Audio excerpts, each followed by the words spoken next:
জীবনে কত রকম মানুষের সঙ্গে পরিচয় হলো, আবার কত মানুষের চেহারাটাও ভুলে গেছি। মানুষের চুপচাপ ধীরে ধীরে চোখের সামনে থেকে আড়াল হওয়া দেখে এখন আর অবাক লাগে না। যার সঙ্গে আমার যতটুকু পথযাত্রা লেখা আছে, সে ততটুকু রাস্তায় আমার সঙ্গে হাঁটবে।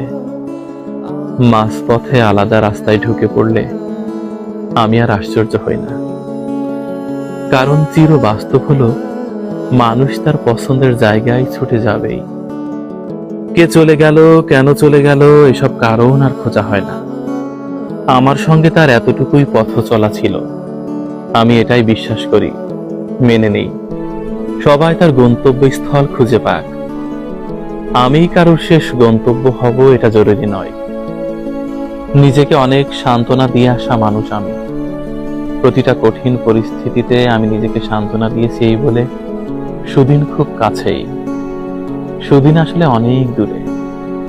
এতটা দীর্ঘ সময় সুদিনের অপেক্ষা করার পর এখন বুঝতে পারি আমি নিজেকে মিথ্যা সান্ত্বনা দিয়ে এসেছি, মিথ্যা বলে এসেছি। এখন আমি সম্পূর্ণ বেসামাল একটা মানুষ, নিজেকে কোনো কিছু থেকেই সামলাতে পারি না। রাত পার করে দিই দুশ্চিন্তা করে।